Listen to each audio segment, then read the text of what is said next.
As our world changes, we'll keep you up to date with the latest information. News Talk KVNU 102 FM, 610 AM.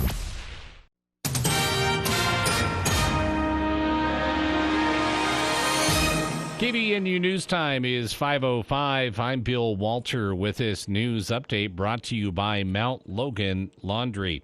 South Salt Lake police have released the identity of a man who is the alleged suspect in a series of Utah County store robberies. KUTV reports that 33-year-old David Converse Harris has been named as a suspect in aggravated robberies in Salt Lake City and South Salt Lake. Harris is described as 6 feet tall, weighs 175 pounds with brown hair, brown eyes. He has a black rose tattoo on top of his left hand.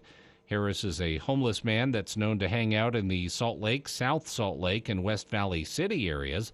Harris should be considered armed and dangerous due to the fact that he used a handgun in each of the aggravated robberies. KVNU News Time is 5:06. KVNU weather for tonight. Mostly cloudy this evening, then partly cloudy skies. Colder. Overnight low in the lower 20s. Sunny, mid-40s on Thursday. Friday, mostly cloudy in the morning, then partly cloudy. High in the upper 40s. Mostly cloudy upper 50s on Saturday. It's been to 48. It's 44 right now at KVNU. KVNU weather brought to you by Logan Dental Associates. Make your appointment at Logan Dental Associates with Dr. Brandon Preby, Curtis Taylor, or Anthony Larson. Or if it's more convenient, visit them at their Cherry Creek Dental office in Richmond, a full-service dental office to take care of the entire family. Have you pulled your spring sheets out of storage, and do they smell stale and need freshening up? How about your blankets and your quilts? Are things dingy from winter use? Well, go to Mount Logan Laundry. It takes no time at all to freshen everything up with their 55 and 80-pound washers and dryers, and it costs a lot less than the dry cleaners, and free Wi-Fi and drop-off service, too. Mount Logan Laundry really is the cleanest spot in town. Find them at 5th East and 9th North in Logan, or in Brigham City on the corner of 1st East and 7th South. KVNU News Time is 5:07. Lawmakers in the Idaho House have rejected a resolution recognizing the 50th anniversary of the Sawtooth National Recreation Area in central Idaho. The House voted 45-22 to kill the resolution that opponents decried as a recognition of federal land management in Idaho. The 1,150 square mile area includes the most rugged and pristine landscapes in the state that draws outdoor enthusiasts from around the country for its fishing, hunting, backpacking, rock climbing, and other activities. The area includes the Sawtooth, Hemingway Boulders, and Cecil D. Andrus White Clouds wilderness areas. Republican Representative Megan Blanksma blasted the resolution as a celebration of the federal government's management of what she says should be state land. And a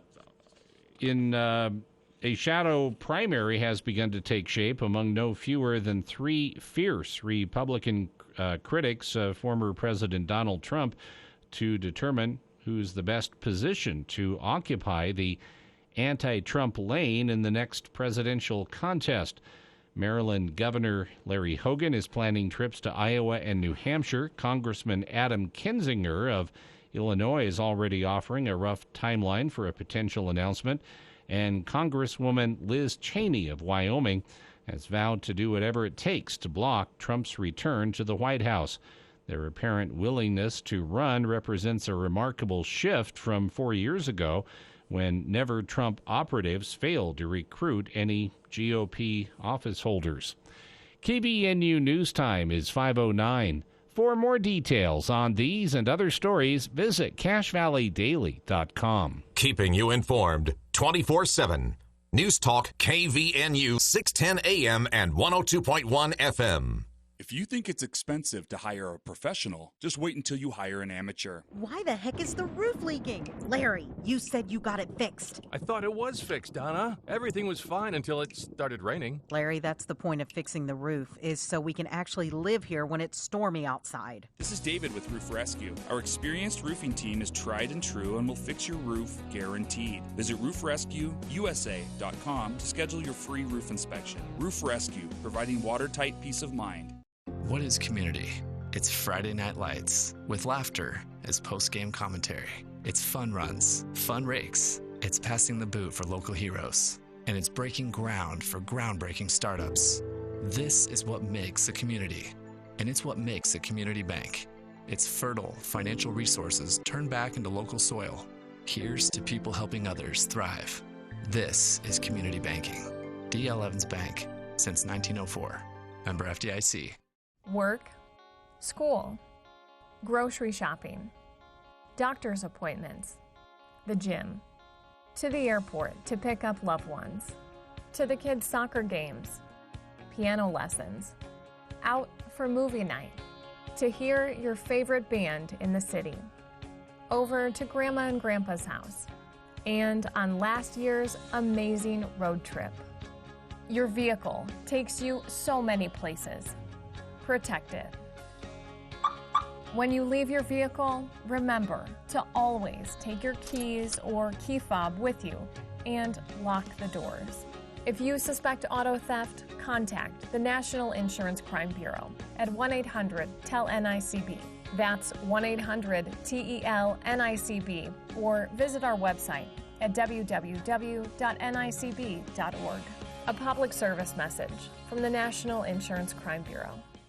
I was told that I wasn't to say anything unless I was asked about it secretly. That I should keep anything I'm feeling inside buried extra deep. Hey, this is Grace Gosted.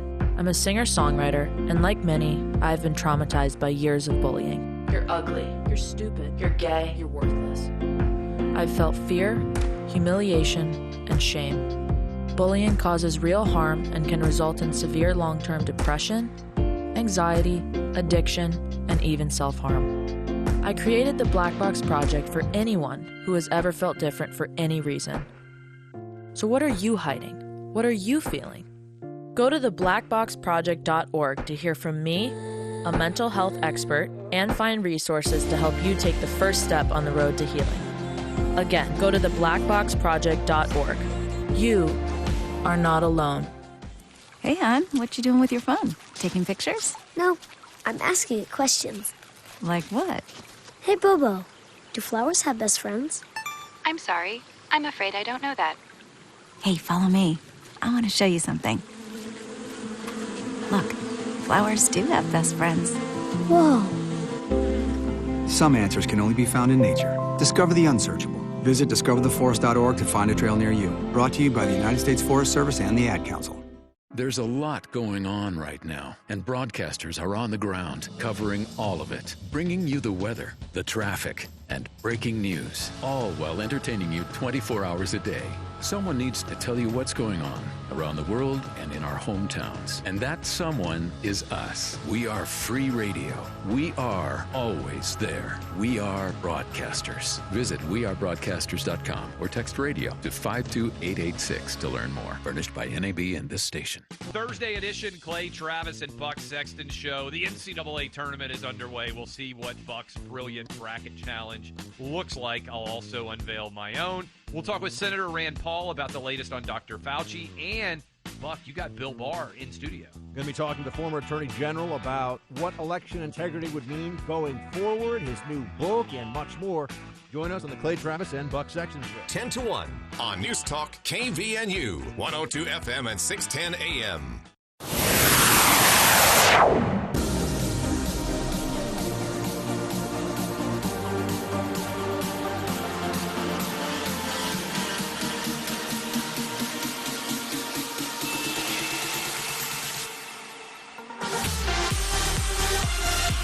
Welcome back to KVN News for the People.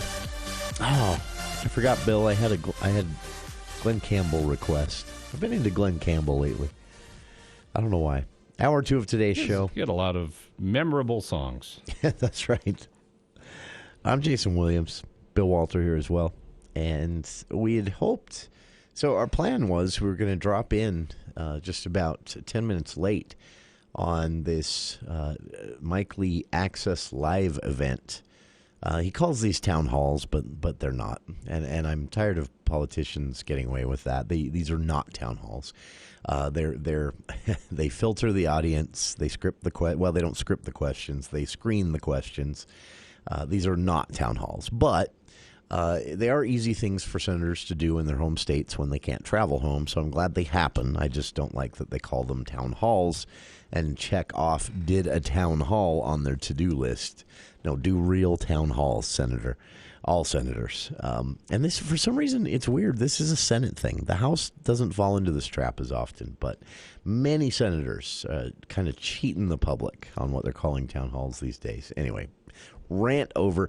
Senator Mike Lee had an Access Live event planned tonight, and we were going to drop in on that because I'm registered. I get a notification from his team anytime this happens, and usually they're not timed well for checking in live during the event, so we usually bring highlights the next day. But this one was starting at 5, and so we're going to drop in on it live and see what Senator Lee was talking about.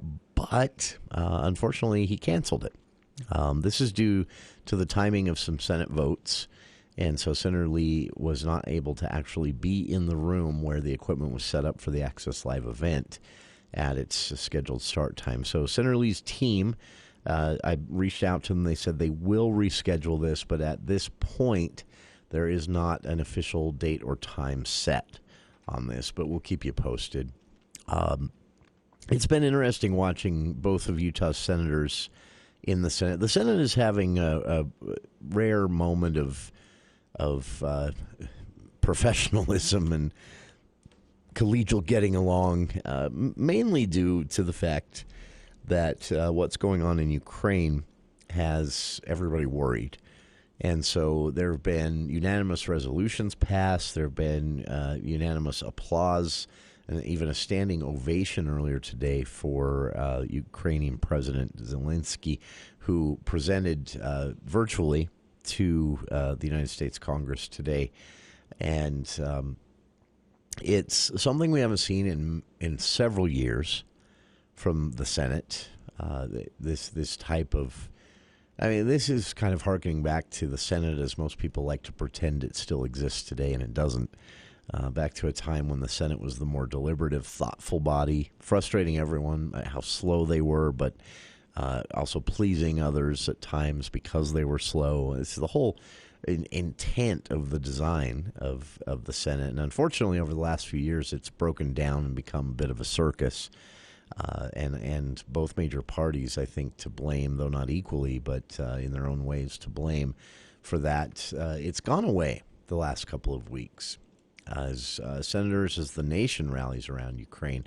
So I was hoping to get a chance to hear Senator Lee talk about that. And again, the Access Live event, if you were scheduled to listen to that and you're wondering why it's not happening, it has been canceled. Senator Lee stuck on the Senate floor for some voting that is going later than planned. So they will reschedule that event, though, as his staff told me just a few seconds ago, they have not picked a date or a time for that yet. So generally, Senator Lee his staff send the announcement out, a day before or the afternoon before, and then you have to register for the event to attend, quote unquote. But we'll let you know as soon as we know. We do have a lot from Senator Romney. We'll get to that later on in the hour. Senator Romney just late yesterday had a chance to talk a little bit during a Senate committee hearing about Russia, Ukraine. And the topic of the committee hearing was, combating authoritarianism even in the United States.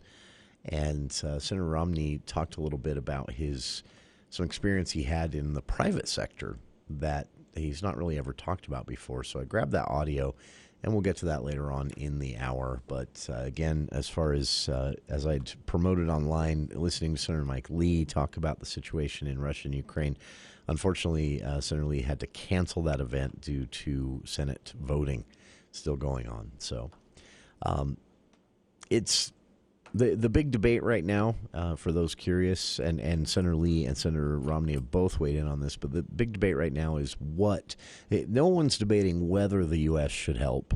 The big debate, well, it's not even really a big debate, but any disagreement that exists around two questions. What can the U.S. do, and what would be appropriate for the U.S. to do? Senator Romney has said, he's supportive of something that other Republicans have called for, a no-fly zone. But he said the minute we enter into defending alongside NATO allies a no-fly zone, we are in the war. That is an act of war. It will be seen, rightfully so, by Russia as such. And so he's not saying he's opposed to us entering the war, but he's saying we need to be aware of that before we agree to help enforce a no-fly zone. Right now, it's money.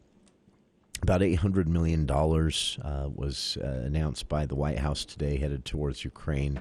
That'll be put towards a lot of different things, but mainly buying weapons and also shoring up some of the infrastructure issues due to the perpetual shelling from Russia. In fact, including a city that they'd already gone through and called taken. They were actually shelling it again yesterday. So there are some issues that are putting people, either from a public health perspective or a bombs dropping on you out of the sky perspective at risk in Ukraine. And that's where most of the U.S. money will go. Senator Romney and Senator Lee both spoke to that. Senator Lee, of course, this is one of the ways that he's 100% consistent and correct. Senator Lee said he did say in a statement last week that he's watching closely to make sure that constitutionally I's are dotted and T's are crossed. We've had this habit of entering into certain actions throughout the globe, mainly because things happen quickly and responding quickly is necessary, and so that's a good thing. But we've done things that have technically been the U.S. entering into or even starting a war without a vote of Congress, and that's been something Senator Lee has harped on many, many times, and he blames Congress for this. Congress's inability to grow up and govern. He says, has led to everyone bypassing Congress because it's so dysfunctional, regardless of which party has the majority. And he's correct about that. But he's watching closely, he said, to make sure that if something like a new no-fly zone agreement is reached, where the U.S. will be, helping to enforce, alongside NATO allies, a no-fly zone over Ukraine, which would basically be the end of the Russian invasion efforts, really. If we do that, Senator Lee says we need to recognize, as Senator Romney has said, we need to recognize we are declaring war. It will be seen that way. It should be approached that way. There should be a vote in Congress, and we'll see if that happens. But right now, that's basically where both United States senators are at. As far as Utah United States senators are at. That's where they've kind of left things for the time being. But this is not just a Senate thing. So where are Utah federal delegates in the House? We've got 4 of them in the House, Congress critters, as we like to call them here on the show. And where are they at as far as the issues and the questions around Ukraine? Should the U.S. get involved more directly? What about the money we're sending? Basically, it's similar to the House or to the Senate, where there's a lot more agreement than has existed in forever. But here are some statements. I went around and checked most recent statements from House representatives, and Congressman Chris Stewart just today said, after Zelensky presented virtually to Congress, he said this morning's remarks were a powerful reminder of what it means to fight for freedom. And Representative Stewart from Utah's 2nd Congressional District said it is a clear moment for Congress to speak with one voice by passing strong bipartisan legislation that cripples Russia and delivers humanitarian, security, and economic assistance to Ukraine. So this is along the lines of Senator Romney, who also, after the speech today from Zelensky, said that the U.S. needs to fully commit to doing everything in our power to help defend the people of Ukraine. That was generally where things were at. And the rest of the congressional delegation has been kind of quiet so far.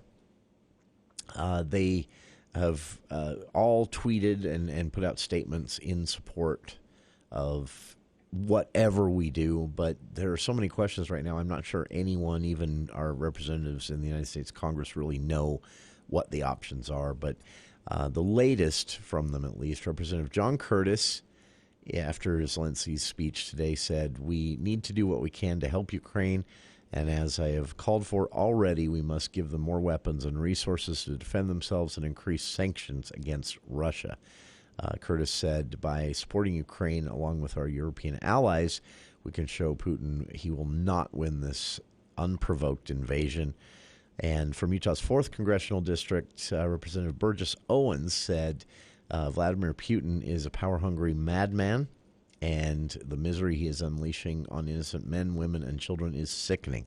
America must get off the sidelines and step up our support. We must immediately dispatch military supplies, including lethal weapons, MIGs, humanitarian aid, and harsher sanctions."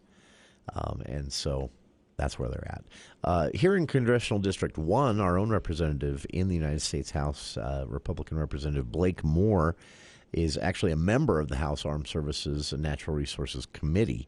And so he said in a statement earlier this week, though he didn't react to today's speech by Zelensky, he has said previously that he commends President Zelensky for bravery and leadership, and said the entire world has been encouraged by his perseverance in the face of devastation.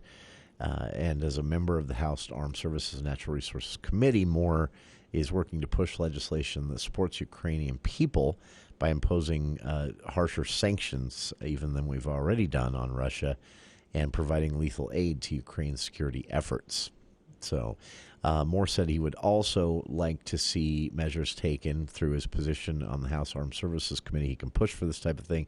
He said he would like to see measures taken to holding Vladimir Putin accountable for war crimes, which have unfortunately already been documented at this point. It's not even a question. So Moore said that he's looking at different ways to approach all of this, and said that it will be an ongoing process. But again, Congressman Blake Moore, a member of the House Armed Services and Natural Resources Committee.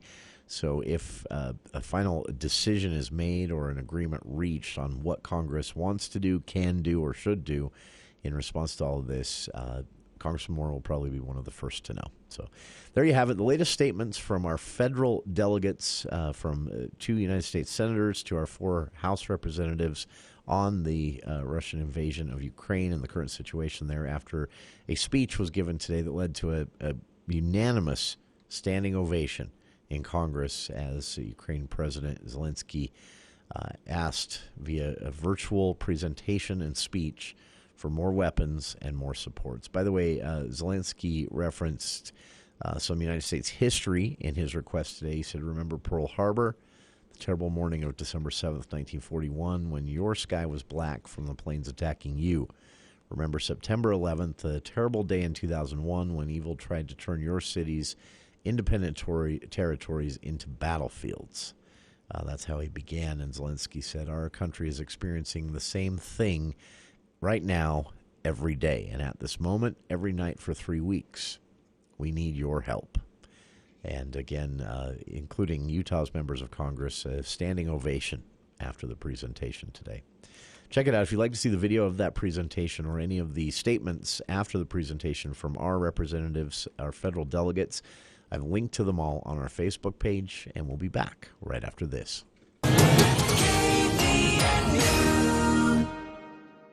My name is Dr. Brandon Preby, and I love being a dentist. I work with Drs. Curtis Taylor, Anthony Larson, and Paul Harris. When people ask where our office is, I actually have 2 answers. First, I spend part of the week at Logan Dental Associates, and then second, I spend the other part at Cherry Creek Dental in Richmond. Both locations are a full-service dental office and can take care of everyone in the family. Call or go online and make your appointment with the office that's most convenient for you.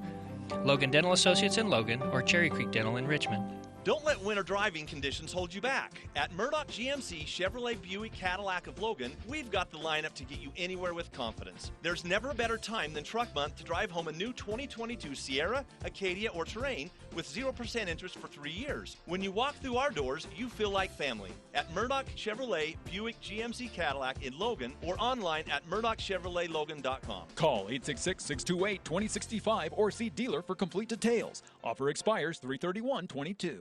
On the next Handle on the Law. There is no reason you can't say I want a brand new computer because the $600 screen is broken. You would legally be entitled to $600. I don't think you're entitled to anything. All you can do is sue your boyfriend for negligent parental supervision. And the defense is, hey, my kid went up there and broke the computer. The law or the court would say, Linda, things happen in life. It's Handle on the Law, Saturdays from 1 to 4 on News Talk KVNU, the voice of Northern Utah.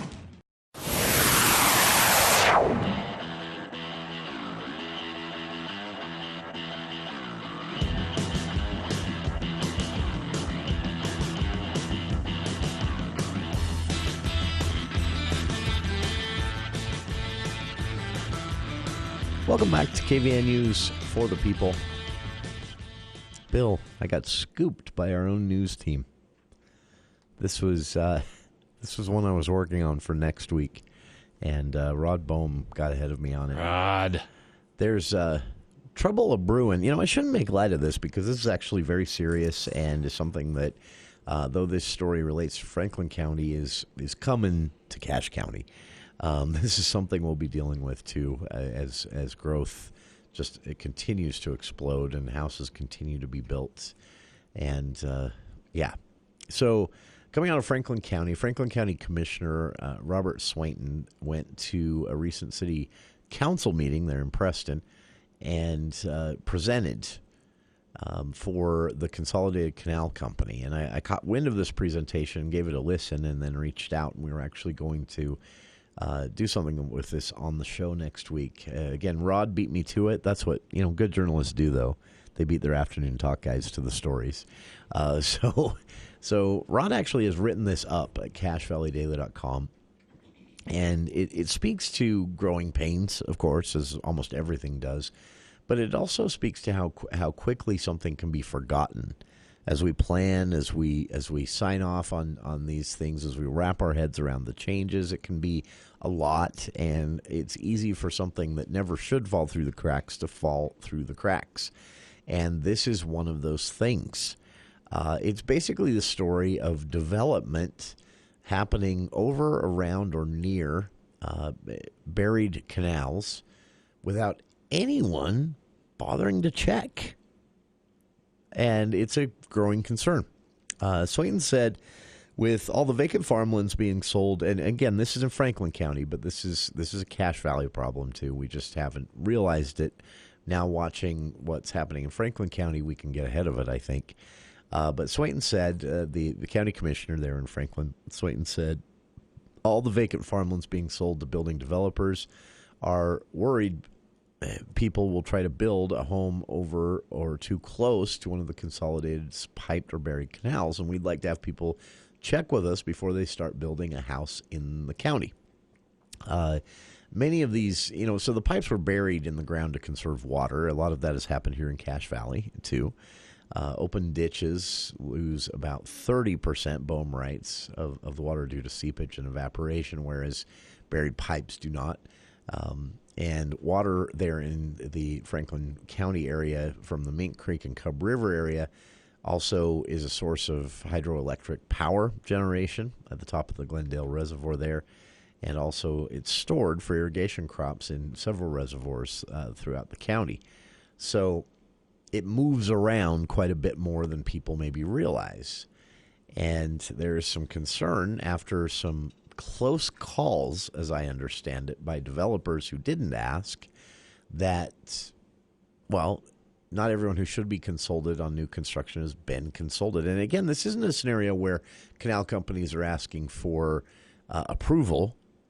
They're not being asked to, come to us and we'll tell you whether we like it or not.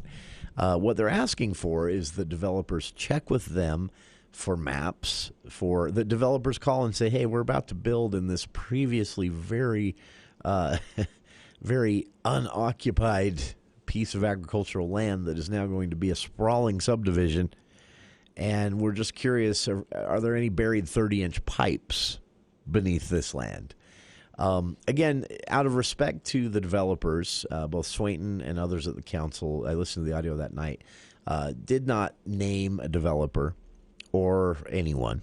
They just said, this is something that we've had some close calls on, and for some reason, whatever it is, we forgot to include the canal companies in, approving these things or making sure that when they are approved, rather, that everyone knows where those buried pipes are. So there was an incident that was described, and Swainton spelled it out. He said, someone recently built a house next to a 30-inch pipe, and hitting a 30-inch water line with a backhoe would have been tragic. They didn't, but they came close. And that's a lot of water at a time when water is like gold, of course. So nicking a 30-inch pipe, blowing the side of that out, not only would it stall that development for months, waiting for things to dry out, but also that's a lot of lost water. So imagine that happening in July when everyone's trying to conserve to make water last, and some development site, someone with a backhoe, doesn't know the pipe's there and just takes a chunk out of a 30-inch water line. So apparently, again, there was a close call. They didn't hit the water line, but that's when Swainton decided that communication wasn't good. And he said there was a second incident involving a line his family had installed. The Swainton family petitioned for an easement to string a private water pipe across someone else's property. And years later, they got that, by the way. So there was a private water pipe that ran across another private property owner's property. Everybody was on board with this, by the way. It wasn't done in the secret of night, Swainton said. It was just, hey, we need to move water from here to here. Do you mind if we dig through your yard and then bury it, make it look nice? The property owner at the time said, yeah, sure, go ahead. Years later, another developer bought that land and discovered in an unpleasant way the line buried in the ground as they were building homes on the property. So Swainton said they paid to move the pipe, but in the end, due to the way water rights work in Idaho, and it's similar here in Utah, the water pipe owner could have made them move the house. So Swainton put that out there. He said not as a threat, but to say, look, this is going to be a lot easier if we're all talking in advance.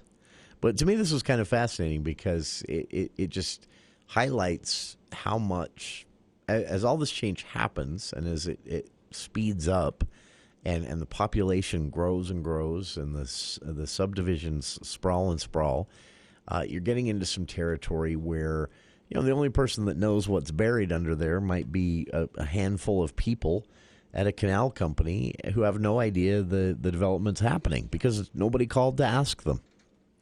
And so Brian Jensen, president of Consolidated Canal Company there in Franklin County, echoed the county commissioner's concerns and said it all worked out with this close call, and also said they felt the city council meeting was productive. The city council obviously agreed, and it is going to go forward. There's going to be a bit of a mandatory process for development, at least in certain areas in Franklin County, where if a development is planned before the city signs off on it, before the developer breaks ground, there must be documented conversation with the canal company to make sure that everyone knows where the buried pipes are before that first scoop of dirt comes out with a backhoe shovel. Seems like everyone would have thought of this. And I'm not pointing the fingers or blaming anyone here. I'm just highlighting this as, how easily something really important could slip through the cracks because everything's growing so fast. Check it out. Full story on this with a lot that I didn't tell you in Rod Bohm's story at CashValleyDaily.com. Franklin County Canal Company wants to be included in future home building processes, something that Cache County should probably consider as well. We'll be back right after these headlines with KVNU's Bill Walter.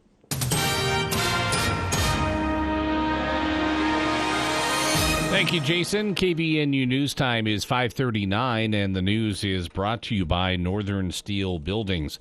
Like the weather, everybody talks about the insane price of housing here in Cache Valley, but nobody seems to have a solution to fix it. At a lunch meeting with members of the Cache Valley Chamber of Commerce on Tuesday, Cache County Executive David Zook said that he's going to try to actually do something about the valley's housing crisis by organizing an expert task force.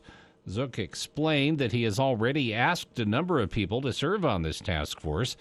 He's asking them to take 60 days to study the issue and then come back with recommendations about what the county should be doing to address the housing crisis. To illustrate the depth of Cache Valley's housing affordability problem, Zook cited census statistics that Cache County added more than 20,000 people since the last census, but more than 17,500 of those people were the result of internal growth. Another startling statistic that Zook cited was the average Cache County home, which cost $228,271 in 2017, now costs $430,879. Zook freely admitted to worrying whether his kids and those of his neighbors will ever be able to afford their own homes, given the current runaway prices for housing.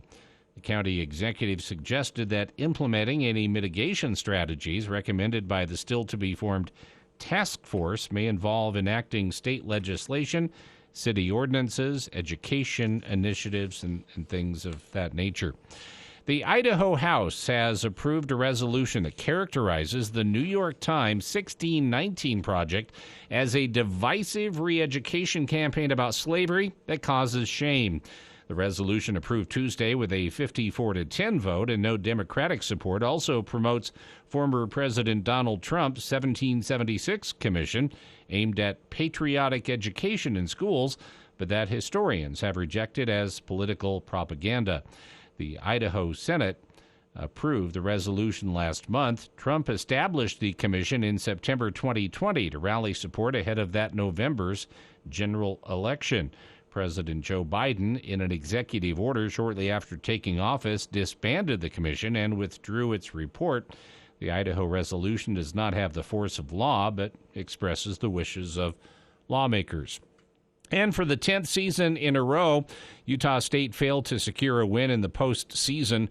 Oregon was bigger, stronger, and faster as they took care of the Aggies 83-72 last night in the Spectrum. The Ducks held the lead for the final 18.5 minutes while Oregon ran away with the game.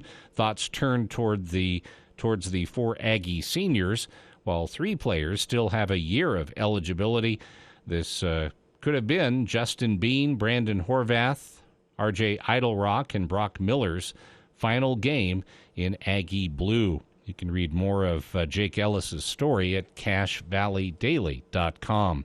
KBNU News Time is 5:42. The planet Earth has been rotating around the sun for 4.5 billion years. Since the dawn of man, we have been crafting and refining tools to dig into the Earth's surface. Me dig. Me tired. But it wasn't until today that digging could be so much fun. Me digging this. Northern Steel Buildings will dig for you. Have them build you a hay barn, shop, warehouse, or if it's time to expand your business with a new facility, they'll move the earth around to make it happen. See their work online at northernsteelbuilding.com. KVNU weather tonight, mostly cloudy this evening, then partly cloudy, colder, low in the lower 20s, and then sunny, mid-40s on Thursday. Mostly cloudy in the morning on Friday, then partly cloudy skies, upper 40s for the high. We've been to 48 today. It's 44 right now at KVNU. KVNU weather brought to you by Logan Extermination. The winter was so mild that those nasty voles had a field day in many local lawns. Make sure to call Logan Extermination to get those pesky critters under control. Call 752-8450. For more details on these and other stories, visit CashValleyDaily.com. Ultimate power, ultimate potential. Now everyone can discover that Ski-Doo feeling with the new 2023 Ski-Doo Deep Snow Sleds. Available with the all-new Rev Gen 5 platform and Turbo R engine, bringing you the best power-to-weight ratio in the game. Plus, discover a whole new range of models for every rider, including the new Summit Neo Plus, built ready for your first time. The only question we have, who's coming for a ride? Pre-order yours today and discover that Ski-Doo feeling. Restrictions apply. Customer offers vary based on creditworthiness. See dealer for details. The Cache Valley Media Group works closely with Mark Felstead and the staff of the Sportsman in Logan to help grow their business. We like to use radio in the Valley because it keeps our name out there, and we see a lot of results from the ads that we make. The Cache Valley Media Group also offers several options in digital marketing as well as traditional radio. We see results all the time from our radio advertising from all demographics. Helping you grow your business, Cache Valley Media Group, helping your business grow. We really appreciate what they're doing. Hey, it's me, your cell phone. We need to talk about something serious. I know you love me, I know you like using me wherever you are, but I feel like this isn't working out when you're driving. I know you may think that it's possible to focus both on me and the road, but I just don't feel the same way. I think we should spend time away from each other when you're driving. It's for the best.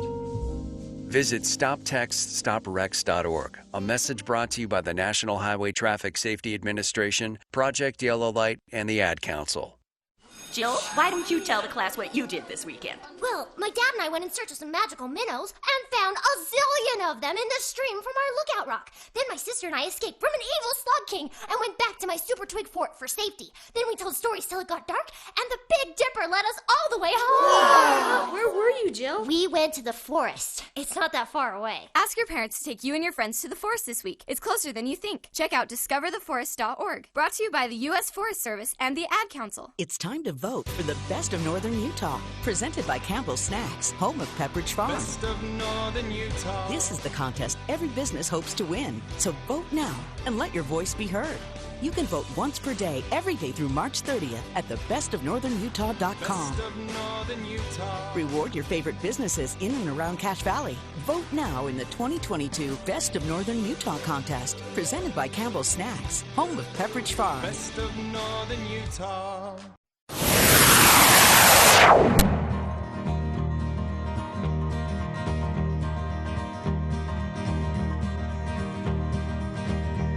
It's knowing that your door is always open and your path is free to walk. And that makes me tend to leave my sleeping bag rolled up and stashed behind your couch. And it's knowing I'm not shackled. Welcome back to KVNU's For the People. Speaking of... Sometimes you just need a little Glenn Campbell. I don't know what it is. To just chill when life is stressful. I've been listening to Glenn at the gym while driving, and honestly, this is after I don't listen to a lot of music. I listen to a lot of podcasts, news broadcasts. Now, when you're at the radio, gym and you're like listening to Glenn Campbell, I mean, you got your earbuds. Do you sing out like a rhinestone cowboy? You're there lifting weights. There was actually. I don't think he could hear himself, but there was a gentleman on the. I was doing my post cardio, about to leave. This guy comes in. He's starting out with a little warm up on the bike, and he sits on the bike in front of me, and I can see his head going to his music, and I'm like, good for you, enjoy your workout. All of a sudden, he breaks out into song, and he's listening to Celine Dion. I don't think I couldn't tell what it was, but I don't think he could hear himself, but. All right. I've got a little audio clip to get to here because, one, I really like the guy's line of questioning. He's good at this. Senator Romney, during a Senate committee hearing yesterday, really cuts to the heart of some things. And I know a lot of people, especially my Republican friends, say again and again, where was this guy during the presidential campaign? You know what? It was a different time. No one was beating Obama that year. I know everyone wanted that to be the case on the Republican side, but it just wasn't in the cards, regardless of who the candidate was.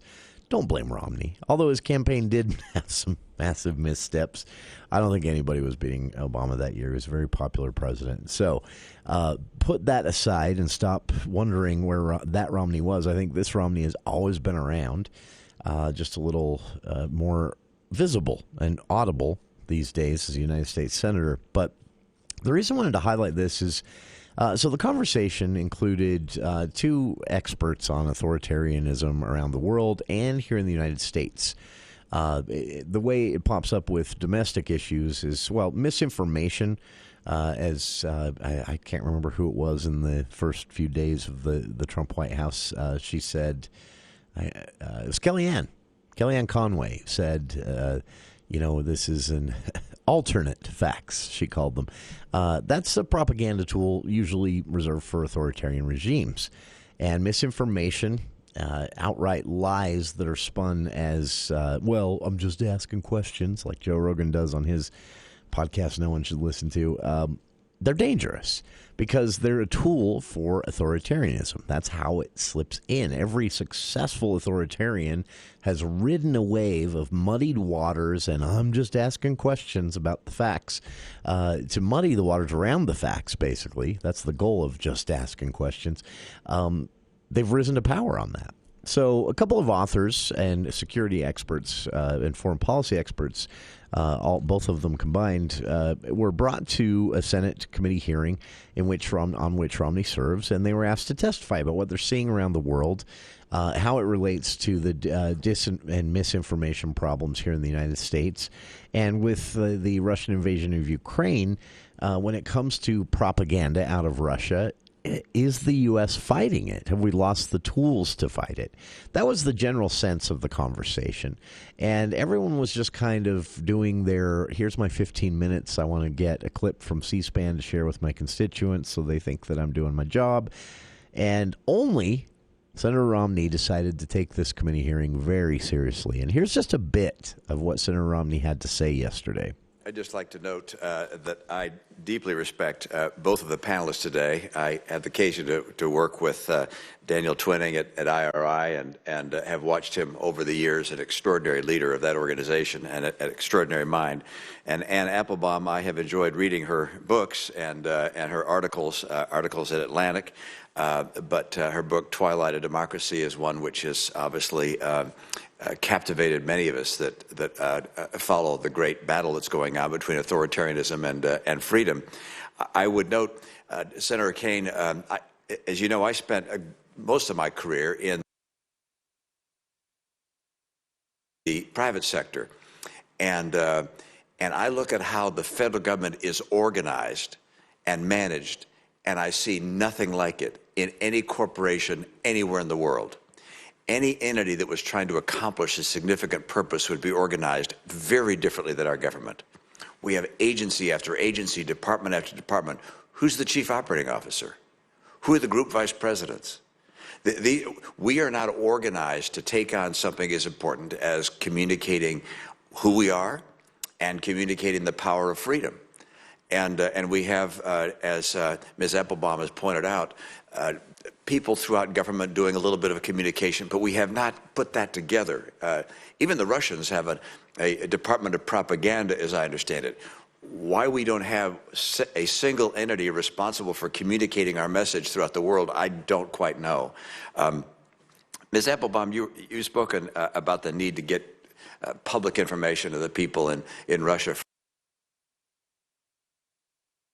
For instance, is there a way of doing that? Maybe you don't know the answer to that, but I wonder even today, how much are they hearing about what's really happening in Ukraine?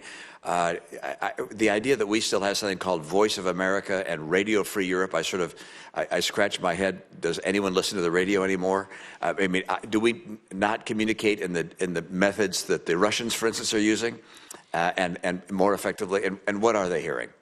So, Senator Romney, thank you so much for those comments and for that question. I'm not going to pretend that Russians are still getting the same amount of information that they got even 3 weeks ago. The Russian internet is being shut down. Facebook and Twitter are both gone. The Instagram is gone.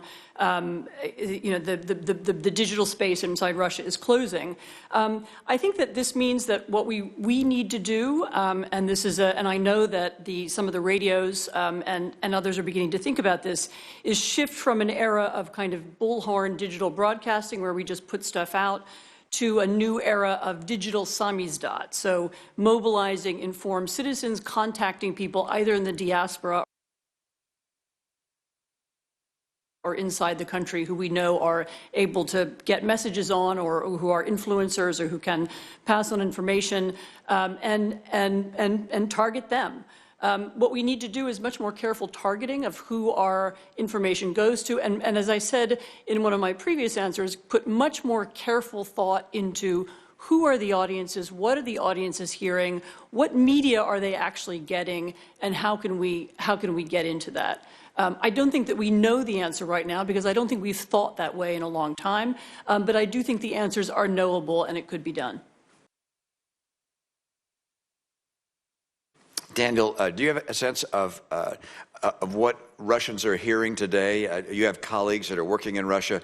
Are they giving you a sense of what the Russian people are hearing? I saw a brave employee or broadcaster who actually jumped into a live broadcast with a sign saying there's a war we're committing in Ukraine. You know, we need to protest. But this is obviously the exception. How much is getting through? Thanks, Senator. Thanks for all your support for IRI and the cause. Not enough is getting through.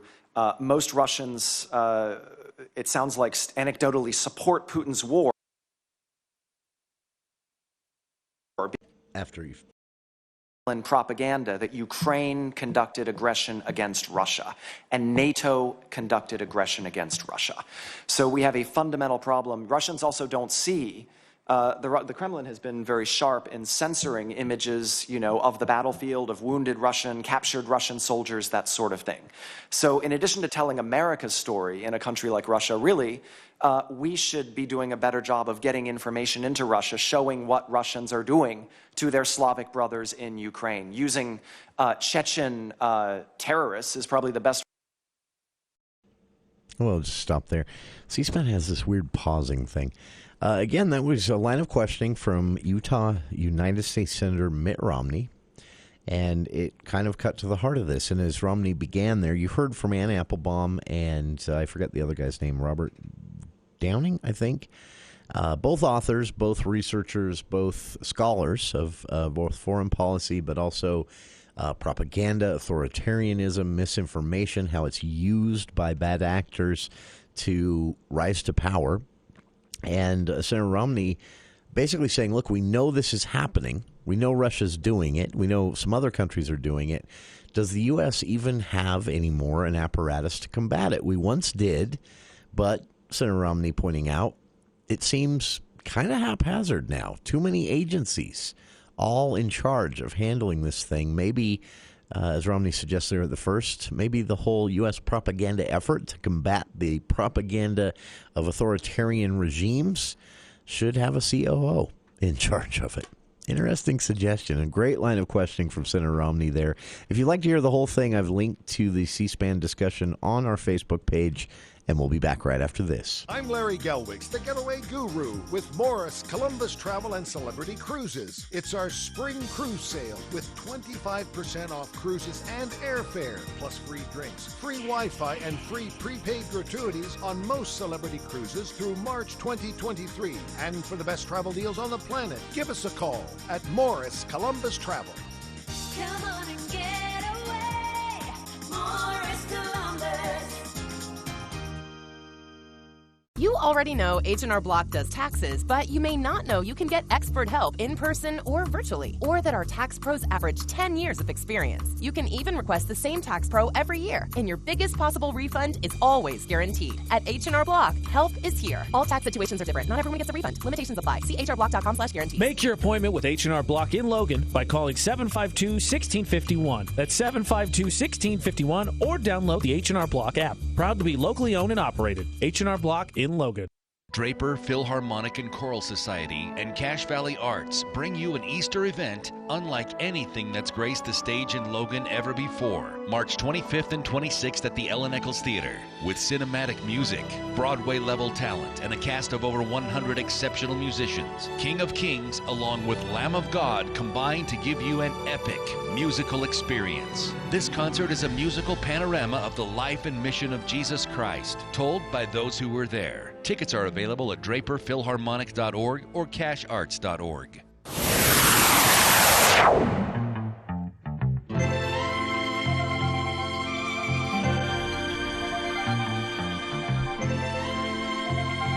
little more Glenn Campbell. Ah, man, he's good.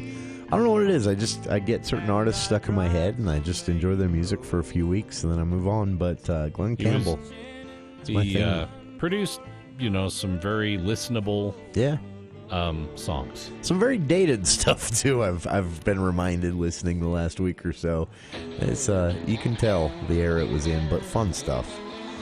Coming up later on this week here on the show. A lot, actually. Charlie Schill will join us to talk theater here in Cache Valley tomorrow at 4 o'clock. We'll talk to the organizers of the Lamb of God musical presentation coming to Eccles soon. And also take a look into the work of geopolitical scientists at Utah State University. What they say this whole Russian invasion of Ukraine might mean to shifting power structures globally.